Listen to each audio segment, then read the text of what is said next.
Hey everyone, and welcome back to TwoSun Tuesday. That's my favorite reason for getting out of bed on a Tuesday morning. Not sure if you have anything better going on in your life than maybe I do. I certainly hope so. But either way, let's go ahead and take a look at this knife here.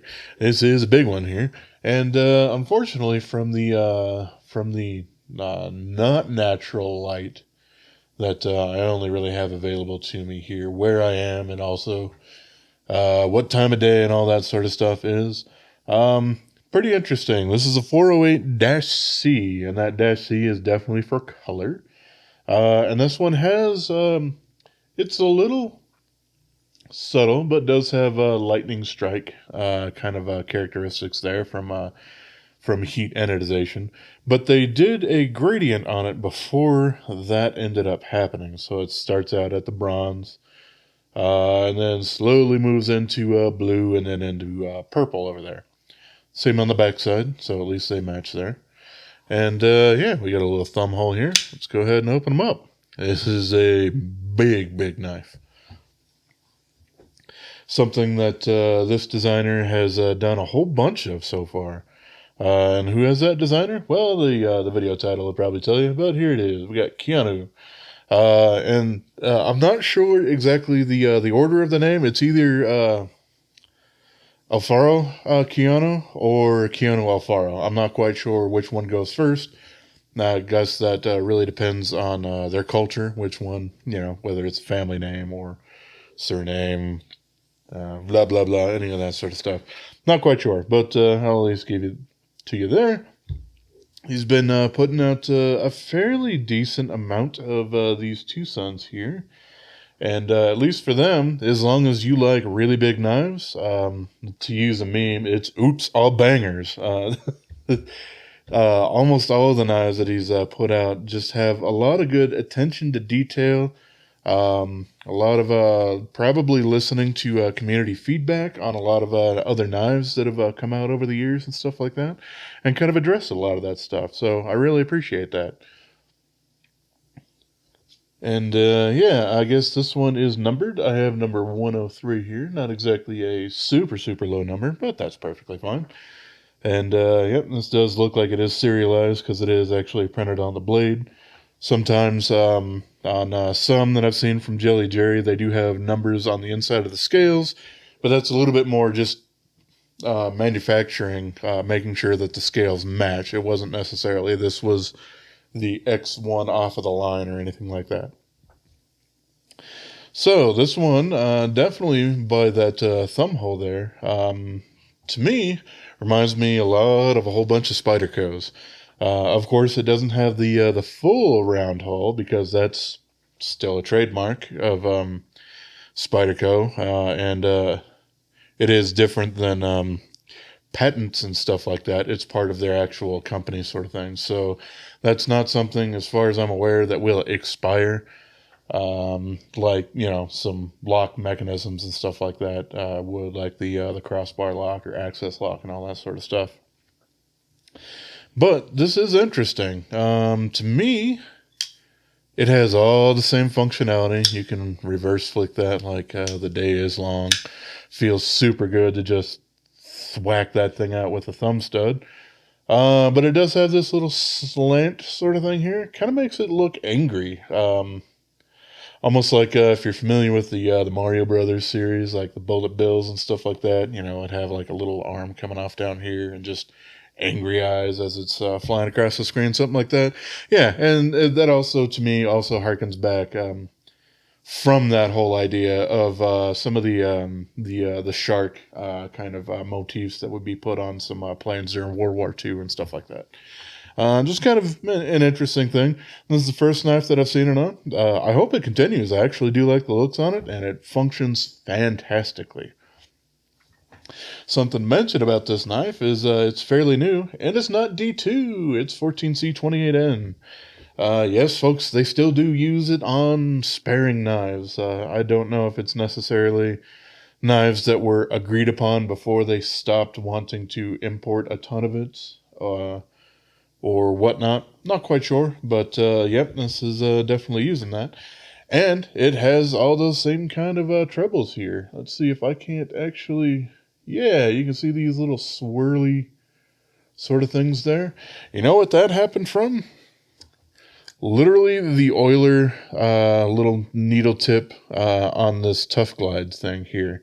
So yes, it still has the same problem that you and I are definitely familiar with 14C28N, using some satin finishes, in that micro scratches are gonna happen.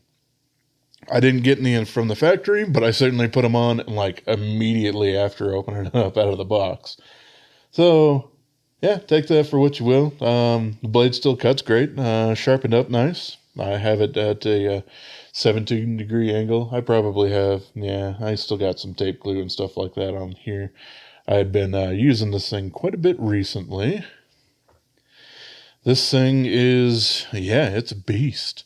I will say, and I've probably mentioned that in a lot of the other things, is that these color variants of the titanium handles, to be able to actually show all those colors, nicely and reflectively and everything like that, they do have to highly polish them first, so they don't have that same tactile feedback that you get from let's grab basically anything here, sure. From any of the other TwoSuns, because they'll have that bead blast finish on there that does give you a bit more grip. So yeah, if you are looking in general into a lot of these TwoSuns, and you actually want to use it quite often, and you are worried a little bit about slippery handles, I would avoid the anodization. You could probably do some of it yourself, even though it's not going to be quite that shiny, but you can still get the different colors out of it if that's something that you're into. But yeah, something to be said on those guys. It is nice that with the exception of just a couple of models, all of these guys can either come in these different anodized finishes or the standard titanium. And yeah, if it's going to be a user, I would definitely go with full titanium, or the full bead blast titanium rather than the anodized here. We got a deep carry pocket clip here. It's also titanium. However, this thing is a folded clip here. It still has that same kind of lightning strike and gradient thing going on with the clip, so that's interesting that they were able to kind of carry that. Even though the bronze end is way down here, so maybe if they wanted to try to match that up a little bit, they would have done it in reverse. I'm not quite sure. Either way, it still works out pretty well.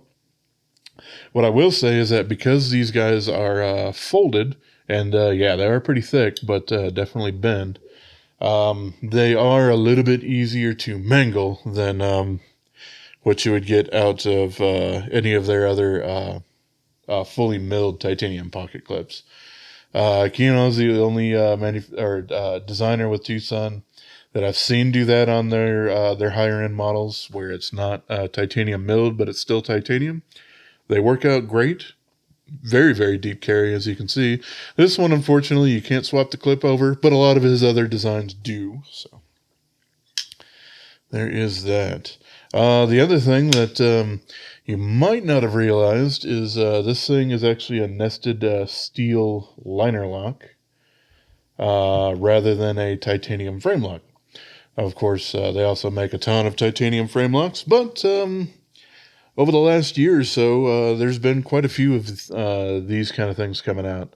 We got Keanu, but also Mazwan Mokhtar's released a couple, and I think Jelly Jerry's released one or two as well. I guess including the Paradox that I just recently taken a look at.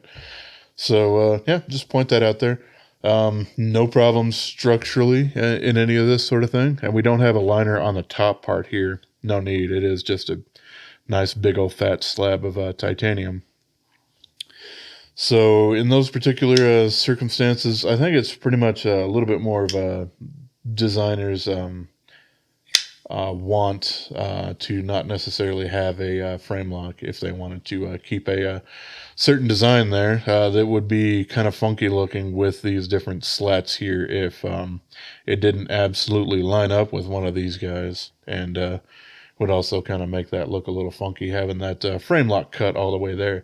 So on this particular model, I'm guessing that's why. But yeah, let's see. Outside of the hole, this blade shape is very close to the leaf shape kind of blades that Spyderco does on quite a few different models. Has a heck of a lot more belly necessarily than a lot of those guys. But since I did mention that, I'll pull out a couple of Spydercos here. The first one, which is very, very appropriate in this particular case, Manix 2XL, which from scale to scale, there the Manix is just a little bit longer, but it also does have that choil there. If we actually line that up, the blade, sharpened area of the blade is about the same there. So a little bit different, but yeah. This is the full leaf-shaped blade. So this has a little bit more of a clip point look to it, I guess. It is using a bit of a compound grind, but it is much more cosmetic, like Jelly Jerry has done on some of his. So you don't really need to alter the sharpening angle before and after the transition on this guy, like you would on something with a super, super thick tip. This one still basically keeps that same thickness all the way down. So yeah, there you go. There's the Spyderco Manix 2XO, which I don't pull out all that often, but it was very appropriate with the size of this guy here. There's the PM2. This thing's way too large for me to bother pulling out the Para 3. But sure, we'll go ahead and pull out that Endura 4. And I'll start with some Benchmates down here. We got the Griptilian. Swap this out for some G10 scales instead of the plastic ones that it normally comes with. There's 940 there. And, well, the bug out's kind of small, but I think the Para 3 is a little bit smaller. So, yeah, there you go with those. And just a couple more here in case they're useful for some folks. We got the Ontario Rat number 1. And a little itty-bitty Elementum. Well, at least it looks itty-bitty compared to it. So, yes, very, very much not a tiny little knife. Super capable too. I really do appreciate the cutting geometry on it. It is a full flat grind. Comes down very, very thin behind the edge. Hey, the plunge grind on these guys are actually... Man, sorry about that. I don't mean to spittle on anything. That's kind of gross. Anyway, we have plunge grind done very, very well, which I've seen kind of across the board from Keanu's designs. So that's something that he definitely does pay attention to.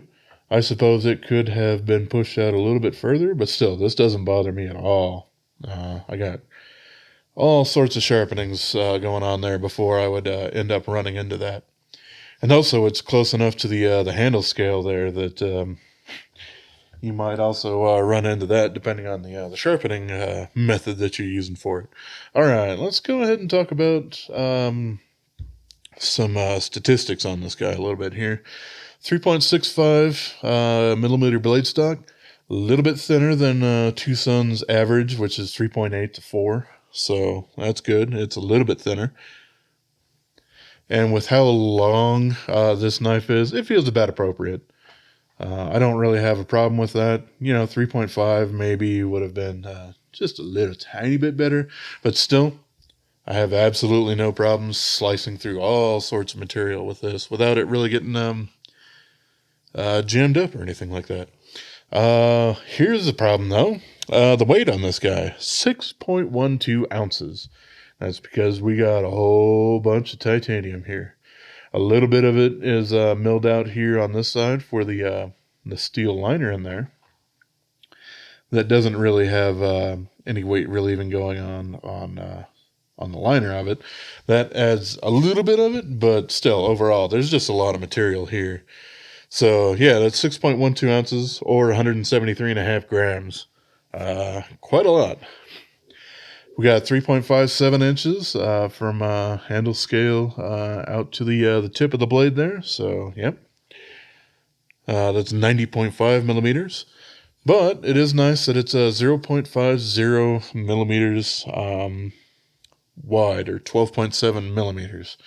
That makes it basically the same thickness as the Spyderco PM2 and Para 3 and all that sort of stuff. So sits nice and nice and flat in the pocket. You're going to notice it for sure. This thing is not a little tiny knife, but it's at least not going to be super thick in your pocket and cause you all sorts of problems there. Ergonomics, I really appreciate a lot of it there. It's fairly neutral, but does have a nice curve going on here. You can be back here with some nice jimping, basically right where you would want that. But this grip, particularly for me, not exactly my favorite. And that does come into effect basically with that deep carry kind of clip where it will kind of dig into me a little bit. But you can easily choke up there. That is a little bit thicker than right behind the liner there, but that completely gets rid of the problems that I have with the deep carry pocket clip. I just feel like I have a lot more strength in my my cutting abilities with it up there, and still very nice and comfortable. Don't really have any complaints going on there. Nice in the pinch grip. All sorts of good in a reverse grip. I suppose if you're someone who wants to use that reverse hammer grip sort of thing, you can. The deep carry clip does stick out a bit above, so that might be a little bit uncomfortable if someone's doing a lot of penetrating kind of thrust with a knife in that particular situation. So maybe not the best for that, but you know, I mean, your mileage may vary, and if you're more tactically inclined than I certainly am, then yeah, maybe that won't be a factor for you at all. But you know, I figured I would mention that.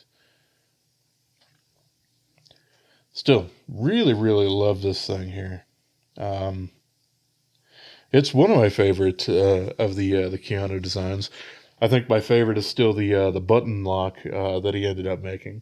That one's just fantastic on a lot of different levels. I guess the only problem with it is that the only deployment method with it is the button sort of thing. I guess the same kind of issue that the button lock Elementum had. But if that's something that you're perfectly fine with, it's an absolutely amazing knife. But I've already looked at it. Pretty sure I've done a full review on it. All right. Well, either way, there we go. I can't really think of a whole lot else really that I would want to cover in the standard review of this guy here. Wipe the blade down a little bit, just seeing some smudges and whatnot. Sometimes kind of bothers me, but yeah, there we go. Yeah, that's the standard review for it. So if that's what you came by for, then I appreciate y'all for stopping by. The rest of us are going to take a look on the inside of this guy because I always like to tear these things down. And TwoSun definitely ahead of the game. And with some manufacturers, you know, well ahead of the game with having, with very few exceptions, T8 hardware all the way around. No T6s that are too easy to strip out, even on the pocket clips and stuff like that. But yeah, here you go. Here's the inside of the lock bar thing here. We can see that it anchors down on two different points here, as well as both of those Chicago screws. And then, yeah, I guess I didn't cover the lanyard hole that is in that back spacer, so that's all sorts of good. Blade is decently tucked away as well, since I didn't cover that earlier, so I feel stupid for that. But yeah, there you go. We don't really have much of a snaggletooth situation where the blade might get you, even though it's closed, which unfortunately does plague a good chunk of TwoSuns, unfortunately. And I do think a little bit of that is that they probably don't do a whole lot of prototyping. Definitely cuts down on production times, and because of that, some costs and stuff like that. So I'm sure that's probably why they end up doing it. But yeah, there you go. So we got weight relieving going on that side, but like I said, the steel liner on here, which is actually fairly thick compared to a lot of other standard liners that I've seen from a lot of different manufacturers. Pretty good. Pretty good. Because of that, we only have one bearing race going on here. The other side, it's interfacing on the steel here, so it doesn't need a bearing race on there. So a little bit of a different kind of construction there. We got the back spacer, mostly blue in this particular case because it's back in the blue kind of colors sort of situation. Not so much gradient. Doesn't have a gradient like the rest of it, but it doesn't need to, just based on where everything is. I always do like to see an internal blade stop pin rather than an external one. Just kind of a personal preference, makes things a little bit easier to do some customization and things on. But it's not a deal killer by any stretch of the imagination if they're not there. There's plenty of good models from a whole bunch of different companies that still use these. So I'm not really gonna rag on them too much about it, and it doesn't seem super worrisome. Like, you don't really need to worry about cutting in your own finger choil or sharpening choil in this particular instance. So that also has me care about it quite a bit less than I would otherwise. We do have that D-shaped pivot that is on the show side now rather than the lock bar side, something that TwoSun has changed up. And almost all of their models have that now, and I really appreciate that, just for ease of us putting things back together after the fact. Yeah, there we go. We got a couple of Chicago screws there. One, of course, is also attached in that pocket clip.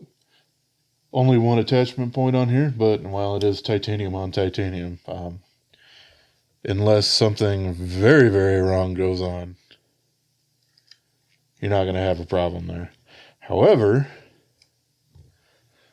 like their kind of budget models with the deep carry clips, is that screw does stick out. It's not flush with it. I still haven't had any problems getting it into or out of pocket materials, including, Carhartt pants, which is almost exclusively what I end up wearing these days because they're virtually bulletproof for the kind of work that I end up doing. So, yeah, there we go. There's everything I wanted to cover here with the TS408. Also, I guess one last thing that I could say is because of the weight relieving that we have in there with those two chambers and things like that, and you've probably noticed it, this knife is loud when it's opened. It does have a bit of a reverberation, kind of like you're clapping a bit with your hands open. So, for the people who really, really do like those kind of sounds and stuff like that, that's great. For me, it doesn't really do anything one way or the other, necessarily the sound of how a knife sounds when you open and close it. I'm one of those few people that probably really don't like the ting sound when some knives are fully opened. But some other people absolutely desire that sort of thing in a knife, or really, really appreciate it when it's there. Alrighty, I've rambled on long enough on this guy. It's a good one if you like some super large knives that are nice and slicey. Very Spyderco Manix 2XL-ish in size and capabilities and stuff like that. Obviously, the 14C28N isn't going to hold a candle to the S30V or M4 that the Manix knives actually come in. But still, very, very similar as far as, execution and all that sort of stuff. Good blade geometry. All right. It's been over 25 minutes. That's a bit longer than I really anticipated, but you know what? I'm happy with it, so I'm going to leave it at that. As always, I appreciate y'all for watching, and have yourself a wonderful rest of your day, yo. Subscribe. Peace.